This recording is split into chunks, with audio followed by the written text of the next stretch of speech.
عامل ايه؟ تعالى اقول لك برضو تعمل ايه لو عايز تتمرن تاني فيديو من السلسلة.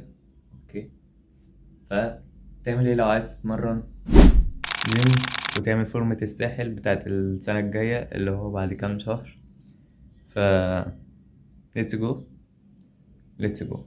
بص، انا كلامي هنا هيبقى على واحد اول مرة ينزل جيم و او نزل حبة وبطل، اللي هو ايه، لسه ما تعمقش في الموضوع. ماشي، فمبدئيا اللي انت هتعمله غير تجهيز حاجة الشنطة، اللي هو تاخد ازازة مية 2 لتر، فوطة عشان تمسح العرق، عرقك انت مش عرق الناس. اوكي، وفي عرق ناس تانية فده ملناش دعوة بيه، وطقم تتمرن بيه غير الطقم اللي بتروح بيه عشان كده النظافة، وبرفان بس، واشتراك الجيم. احلى مسا عليك. مش عايزين كرياتين، مش عايزين بروتين، مش عايزين فيتامين، مش عايزين كيتامين، مش عايزين اي حاجة. اوكي، بعد كده انت فاكرني اقول لك بقى 3 ايام جنرال وبوش بول ليج لا، مفيش الكلام ده خالص. انت هتروح تحاول تصاحب اي حد هناك، بس يكون ذو خبرة وذو جسم عضلات. ارشق كده مع الكابتن، لو تعرف، ما تعرفش شوف اي حد بيتمرن يبقى في المواصفات دي تصاحبه بقى انت. لو ما تعرفش فده اسهل مكان تعمل فيه صحاب الجيم ده. ماشي، تلاقي واحد بيتمرن كده وماشي تقول له عاش، خلاص انت كده صاحبت. اوعى ولا يعني مفيش اسهل من كده بجد. هتشوف بقى تاني يوم ولا التمرين اللي بعدها دبابة. ده انت كده يا الله، ده انت خلاص، انت بقيت في الحتة اللي هنا دي. اوكي، الحتة الشمال اللي دي. ماشي، هتلاقيه بقى التالت مرة ده انت هتاكل معاه بقى.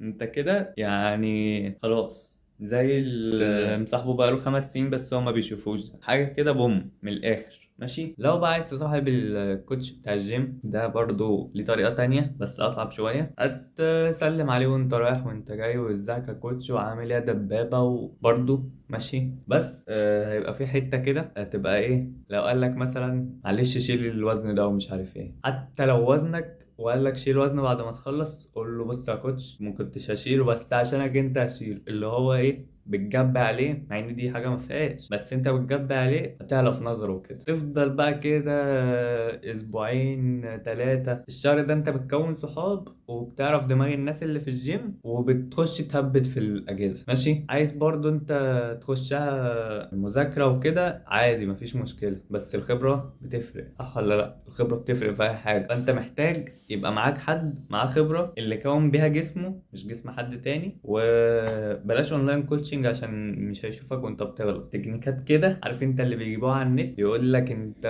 ما فردتش ظهرك فمش عارف ايه، دي اللي لازم كابتن جنبك يكون بيشوفها. والتاني فانت خلاص عملت الصحوبيه اللي المفروض تعملها في شهر دي او اسبوعين 3، يعني شهر ده اقصى حاجه. اوكي، وعرفت اللي انت هتتمرن معاه، والعادي ممكن تبقى بتنزل تتمرن مع الكوتش اللي قلت له عشا دبابه وكده، وانت عادي هو بيقول لك ايه الطريقه الصح. ويا الجيم كله حتى لو واحد ما تعرفوش هيشوفك بيلعب غلط هيقول لك لا كوتش العب كذا كذا، فكله بيحب يحط التاتش بتاعه ويقول لك يا كوتش انت كده بتلعب غلط، العب كذا كذا كذا. ونصيحتي ليك ما تسمعش الكلام الناس دي غير لو واحد ذو عقليه وذو عضلات. يعني انا مش عارف مش هيبان عليا بس انا بقالي مثلا 3 سنين متقطعين. ماشي، ما علينا. كنت نازل اخر مره دي لقيت واحد تالتة اعدادي مثلا وبيتمرن بقاله شهرين مثلا، انا معرفش، جاي يقول لي انت بتلعب السحب الارضي غلط. السحب الارضي اللي هو يعني مش عارف والله. قلت له لا يا كوتش اصل دي طريقه انا عارفها وبلعب بيها، وكمل انت تمرينتك بس. يعني ده اللي قفلني من الجيم. غير كده هتلاقي ناس بقى كبيره وصغيره وعندها عضلات وما عندهاش عضلات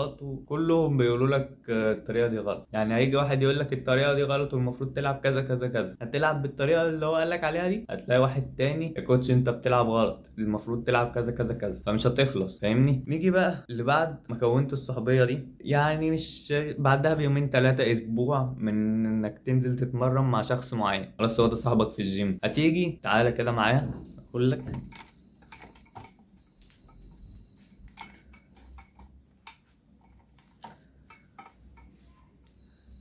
هتيجي تقول له يا كوتش طب انا عايز نظام غذائي وكده، تعرف حد يقول لي على نظام غذائي ان انا اكل ايه وما اكلش ايه واحسب سعراتي ازاي؟ الحاجات دي ممكن تجيبها عادي من النت، بس برضو لازم يبقى واحد مراقبك وذو عقلية وذو خبرة وذو مظهر. اوكي، فهيقول لك ايه ده؟ طب ما انا بعرف اعمل نظام غذائي. غالبا هو ما بيعرفش يعمل نظام غذائي، هو محدش بيعرف يعمل نظام غذائي من الصفر كده بطريقة صح. ليه؟ عشان كل واحد جسمه غير التاني، كل واحد جسمه بيتعامل مع الحاجة، مع الأكل بطريقة غير التاني. هو في أساسيات أنا عارف، بس مش عارف والله يعني، هما اللي بيقولوا كده. فكمل وشوف حد يعمل لك نظام غذائي وجرب، وهو هيفضل يجرب معاك يقول لك طب كل كذا أسبوعين، لو ما لقاش نتيجة في الكذا ده لا خلاص كل كذا. أسبوع ما لقاش نتيجة يغير لك، وهيفضل يجرب كده لحد ما توصل اسمها ايه البوينت. بعد كده بعد كده انت ايه رأيك في السيستم اللي انا بعمله ده ستايل اديتنج جديد انا بجربه، ويمكن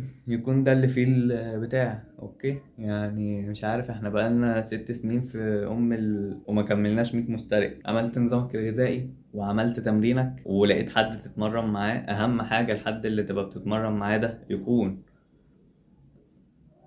برافو عليك، حفظت، ذو خبرة وذو عضلات، باين عليه يعني من الآخر الشغل اللي هو بيشتغل. أوكي، هيجي فترة تتمرن مع نفسك عادي مش مشكلة، بس أنت كونت خلاص جزء من الخبرة وجزء من العضلات اللي هو بيبدأ يبان عليك إنك بتلعب جيم بعد 3 شهور أو 4 5 على حسب أنت بتتمرن قوة التمرين عاملة إزاي والأكل. بعد كده تبدأ تخش في مرحلة بقى أنت ناقصك بروتين، كل كذا أو خد مكمل كذا. ماشي، دي اللي هتحولك بقى، هتخليك في شهر او شهرين تعمل فورمه اجمد من اللي عملتها في اول 3 شهور. هو السيستم ماشي كده. بص، هو غالبا دي هتبقى اقصى فورمه انت عملتها. ليه؟ لان بعد 5 شهور من دلوقتي الفتره اللي احنا بنتكلم فيها هيكون الصيف خلص، فانت مستني ايه؟ هو انت كفايه عليك كده، وتكمل بقى في فيديو جديد انا اكون عملته ونبقى نشوف بقى. يعني انت لحد دلوقتي صاحبت الكابتن بتاع الجيم او صاحبت حد يكون وذو عضلات، بقيت تتمرن معاه وبقيت بقى يعمل لك نظام غذائي. معرفش بقى انت وصلت لمرحلة التجربة دي وعارف هو جسمك ناقصه ايه وبيركز على ايه وكده، ولا لسه بيجرب وبيكون. ده التوقع الأكبر يعني، الاحتمالية الأكبر. وعملت فورمة ينفع تروح بيها الساحل والحتت دي، بس أنا ما بروحش الساحل، أنا بروح اسكندرية والحتت دي. كده أكون فدتك في كل حاجة. ومفيش ترشيح لكباتن، تابعنا على الانستجرام، ممكن يبقى فيه قريب ان انا ارشح كابتن. والانستجرام بتاعي هتلاقيه تحت في صندوق الوصف او الديسكريبشن. فبعد ما تلاقي حساب الانستجرام بتاعي اللي تحت، خش تعمل فولو. استنى بقى، عايزك تتفرج على الحاجات اللي انا بنزلها، حاجات عالية حاجات موت. يعني بقول لك في اخر واحدة انا منزلها لحد دلوقتي مش زي موسى مش سام،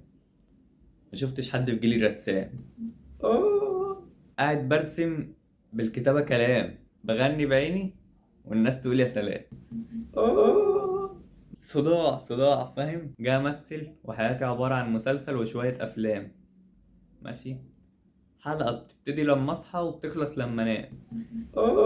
صداع، بقول لك صداع ده انت يا الله. فخش اتفرج في حاجات تانية، في كلام تاني كتير انا كاتبه.